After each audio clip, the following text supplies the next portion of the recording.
ہم سب کے پیشوا حضرت سیدنا داتا علی کشف المحجوب شریف میں لکھا ہے، اور حضرت سیدنا معروف کرخی رضی اللہ تعالی عنہ سے روایت کیا ہے۔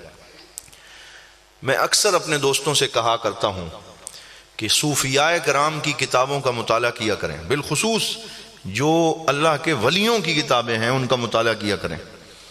حضرت سیدنا شیخ نظام الدین خواجہ نظام الدین محبوب الہی رضی اللہ تعالیٰ عنہ، آپ کی کتاب فوائد الفؤاد شریف، اس میں آپ نے لکھا ہے، آپ نے فرمایا جس کو کوئی شیخ اور مرشد اور استاذ نہ ملتا ہو وہ کشف المحجوب کا مطالعہ کرے، یہ کتاب اس کی رہنمائی کرے گی۔ کیوں رہنمائی کرے گی؟ فرمایا کیونکہ اللہ کے ولیوں کا کلام جب پڑھا جاتا ہے تو ان کی روحیں فیض دینے کے لیے حاضر ہو جایا کرتی ہیں۔ آپ داتا صاحب کا کلام اٹھائیں، ان کی روح سے فیض ملے گا، کیونکہ یہ ایسے لوگ ہوتے ہیں جو مر کے بھی زندہ ہوتے ہیں، ان کا فیض زندہ ہوتا ہے، ان کی روحانیت زندہ ہوتی ہے۔ تو فرمایا اگر تم کشف المحجوب پڑھو گے تو پھر تمہیں اور کوئی شیخ نہیں بھی ملتا تو اس کتاب کی روحانیت سے تمہاری تربیت ہو جائے گی۔ آپ نے تقوی کی آسان تعریف حضرت سیدنا معروف کرخی رضی اللہ تعالیٰ عنہ سے روایت فرمائی۔ آپ فرماتے ہیں تقوی یہ ہے کہ انسان کو برائی کے مواقع میسر ہوں، گناہ کا ماحول میسر ہو، صحت بھی اس کی اچھی ہو، اور وہ برائی تک ہاتھ بھی بڑھا سکتا ہو، اور پھر وہ برائی کرنے کے ارادے سے نکل بھی کھڑا ہو، اور اس کا ہاتھ مال مسروق تک پہنچ بھی جائے، مال مسروق جسے چوری کرنا چاہتا ہے اس تک اس کا ہاتھ پہنچ بھی جائے، کوئی دیکھ بھی نہ رہا ہو، اور ہر طرح سے آزادی بھی اسے میسر ہو، تو عین ارتکاب خطا کے وقت جو نادیدہ قوت انسان کو روک لیتی ہے اس قوت کو تقوی کہتے ہیں۔ اس سے آسان اور کیا تعریف ہوگی کہ کوئی گناہ کرنے کا ارادہ کر لیا ہے، وسائل میسر آ گئے ہیں، ہاتھ اس کا پہنچ گیا ہے، لیکن عین ارتکاب خطا کے وقت ایک قوت نے اسے روک دیا اور اسے کہا نہیں تو نے یہ کام نہیں کرنا، پیچھے ہٹ جا، اور انسان پیچھے ہٹ گیا تو وہ متقی ہے۔ اور جو اس لمحہ خطا میں قدرت رکھتے ہوئے پیچھے نہ ہٹا اور اس نے ارتکاب خطا کر لیا تو وہ صاحب تقوی ہو سکتا نہیں ہے۔ یہ تعریف آپ کو یاد رہے گی نا، اور یہ اللہ کرے ہر اس لمحے آپ کو یاد آئے، کیونکہ یہ بزرگوں کا کلام ہے کہ جب بھی کوئی ایسا لمحہ انسان کی زندگی میں آئے جسے کمزور لمحہ کہتے ہیں، جو ارتکاب خطا کا لمحہ ہوتا ہے، تو جب انسان عین اس لمحے اس قوت رادعہ سے، اس تقوی کی قوت سے رک جاتا ہے، پھر ایک وقت وہ آتا ہے کہ یہ تقوی بڑھتا جاتا ہے اس کے دل میں، اور ایک وقت وہ آتا ہے کہ پہلے تو عین ارتکاب خطا کے وقت باز آیا تھا، پھر یہ تقوی کی قوت اتنی مضبوط ہوتی ہے کہ پہلے عین خطا کے لمحے باز آیا تھا، لیکن ایک وقت وہ آتا ہے کہ اس جانب قدم اٹھانے سے پہلے ہی اس کا قدم واپس آ جاتا ہے، وہ اس جانب جانا چھوڑ دیتا ہے، اور پھر ایک وقت وہ آتا ہے کہ اس کا قدم برائی کی طرف نہیں اٹھتا بلکہ خیر کی طرف اٹھتا ہے، اور اسی کو تقوی کہتے ہیں۔ اللہ رب العزت نے سورہ یوسف میں اسی منظر کو بیان فرمایا، فرمایا وَرَاوَدَتْهُ الَّتِي هُوَ فِي بَيْتِهَا عَن نَفْسِهِ وَغَلَّقَتِ الْأَبْوَابَ۔ حضرت یوسف علیہ السلام کو بہکانے کی کوشش کی، ہوا حضرت یوسف فی بیتہا، اور اس نے کوشش کی جس کے گھر میں حضرت یوسف رہتے تھے، اور رہتے بھی ایک آزاد فرد کی حیثیت سے نہیں تھے بلکہ اس کے غلام کی حیثیت سے رہتے تھے، اور وہ اس کی مالکن تھی اس وقت، اور وہ غلام تھے۔ تو اللہ رب العزت نے پہلے پورا منظر بیان کیا کہ گناہ کی دعوت بھی تھی، حسن و جمال بھی تھا، استطاعت بھی تھی، آزادی بھی تھی، اور آزادی کے ساتھ ساتھ حکم بھی تھا، کیونکہ جس کے گھر میں تھے وہ عام خاتون نہیں تھی بلکہ مالکن تھی۔ ہوا فی بیتہا عن نفسہ وغلقت الابواب، اور پھر اس نے دروازے بھی بند کر دیے، وقالت حیت لک، اور اس نے کہا آ جاؤ گناہ کے لیے۔ اب یہ عین وہ ارتکاب خطا کا لمحہ ہے، تو اس وقت حضرت یوسف علیہ السلام نے کیا فرمایا؟ قال معاذ اللہ، این جب وہ ارتکاب خطا کا لمحہ آیا، حضرت یوسف کی زبان سے نکلا میں تیری پناہ نہیں چاہتا، یوسف اپنے رب کی پناہ چاہتا ہے، اپنے رب کی پناہ چاہتا ہے۔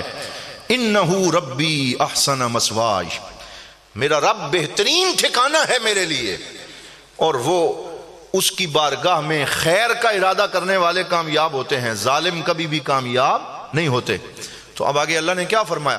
وَلَقَدْ هَمَّتْ بِهِ وَهَمَّ بِهَا لَوْلَا أَن رَّأَىٰ بُرْهَانَ رَبِّهِ، فرمایا اس زلیخا نے تو ارادہ کر ہی لیا تھا گناہ کا، دل سے بھی ارادہ کر لیا تھا، وَهَمَّ بِهَا، اور یہاں فرمایا ممکن ہے کہ حضرت یوسف نبی ہو کے بھی ممکن تھا کہ ارادہ کر لیتے، لولا ان رأى برہان ربہ، لیکن وہ ارادہ کیسے کرتے کہ عین ارتکاب خطا کے لمحے میں اللہ رب العزت نے انہیں اپنا جلوہ دکھا دیا تھا۔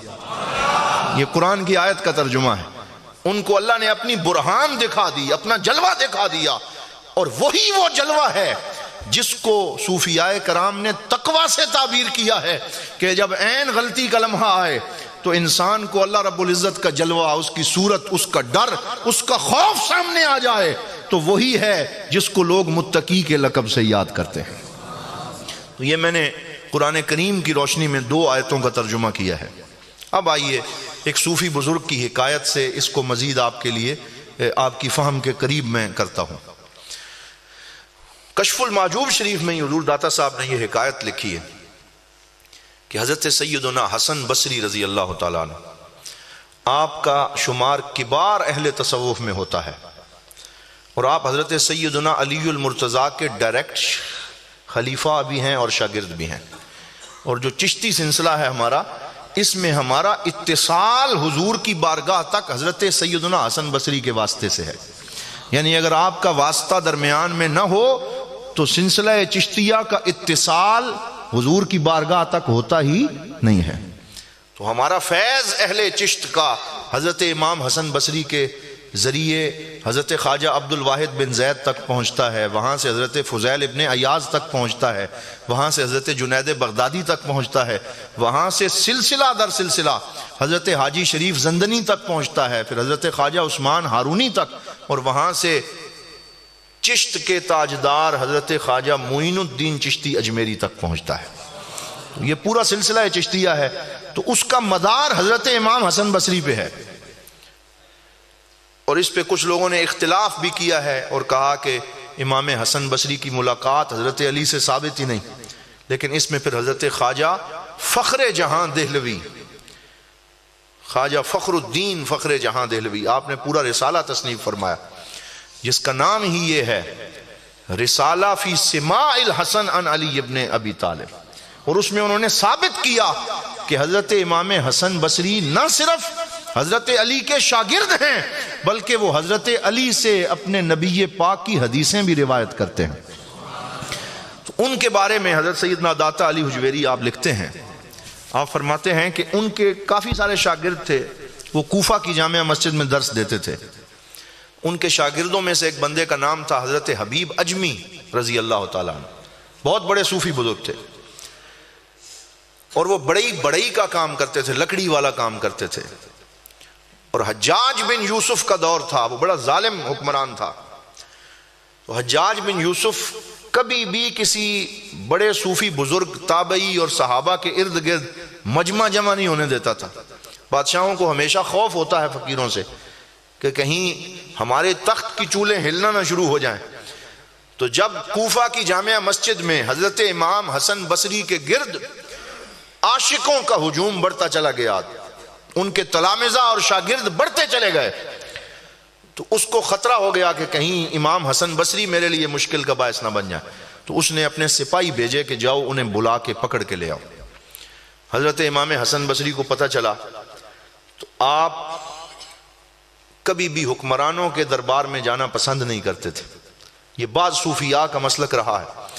تو آپ نکل کھڑے ہوئے اور کہا کہ اس کے سپاہی داخل ہونے سے پہلے میں یہاں سے نکل جاؤں گا، اور وہاں سے نکلے اور دوڑتے ہوئے اپنے شاگرد حضرت حبیب اجمی کی جھونپڑی کے پاس پہنچے.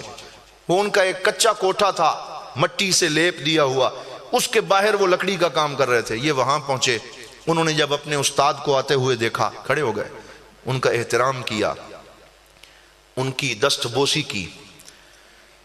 لیکن عجیب ماجرا پیش آیا کہ حضرت حسن بصری نے فرمایا اپنے شاگرد سے کہ اے حبیب اجمی, میں اندر تیری جھونپڑی میں چھپنے لگا ہوں.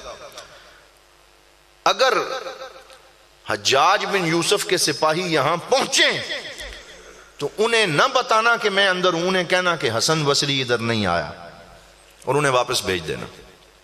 اور خود اندر جا کے چھپ گئے. تھوڑی دیر میں وہ سپاہی ڈھونڈتے ڈھونڈتے وہاں پہنچ گئے. تو انہوں نے کہا کہ اے حبیب, تیرا استاد حسن بصری ادھر آیا ہے. تو امام حسن بصری تو اندر سن رہے تھے.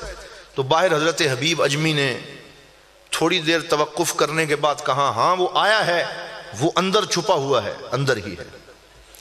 وہ فوراً اندر گئے, اندر جا کے تلاش کیا, لیکن اس چھوٹی سی جھونپڑی میں کہیں بھی انہیں حضرت امام حسن بصری نظر نہ آئے.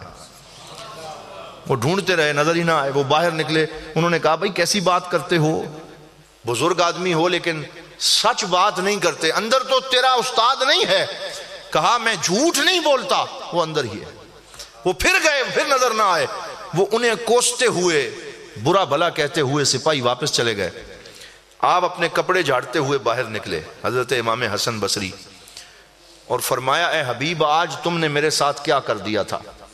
تم نے تو میرا راز فاش کر دیا تھا, تم نے تو میری خبر دے دی تھی, تم نے ایسا کیوں کیا؟ تو یہ وہ جواب ہے جس سے تقوی کا مفہوم سمجھ آتا ہے.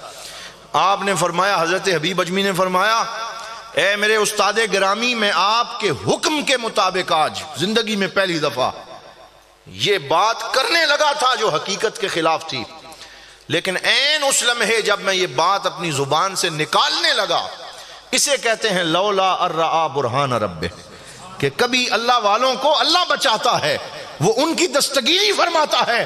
کہا عین اس لمحے میرے کانوں میں ہاتف غیبی سے آواز آئی, اور کسی نے مجھے کہا اے حبیب, تجھے اور تیرے استاذ کو تیرا جھوٹ بچا سکتا ہے یا تیرا رب بچا سکتا ہے؟ تیرا جھوٹ بچا سکتا ہے یا تیرا رب بچا سکتا ہے؟ میں سمجھ گیا. میں نے کہا میرے رب, یا اللہ تو ہی بچا سکتا ہے, میرا جھوٹ تو نہیں بچا سکتا.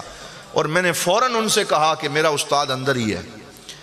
اور اندر گئے تو نظر نہ آیا. تو حضرت حسن بصری نے فوراً ان کا ماتھا چوما, انہیں سینے سے لگایا اور کہا اے حبیب اجمی, آج تیرا بھی امتحان تھا, میرا بھی امتحان تھا. تیرے سچ کی برکت سے اللہ تعالیٰ نے ہم دونوں کو ہمارے امتحان میں کامیاب کر دیا ہے. اسے تقویٰ کہتے ہیں کہ عین اس لمحے جب کوئی پھسلنے لگے, غلطی کرنے لگے, تو اللہ کی دستگیری شامل حال ہو جائے. یہ اسی کے شامل حال ہو جاتی ہے جس کی نیت سچی ہوتی, جو مخلص ہوتا ہے, جو اس راستے پہ چل نکلتا ہے. اور جس نے نیت ہی نہیں کی, جس کی نیت میں ہی فطور ہے, پھر اس لمحے اس کی دستگیری نہیں کی جاتی.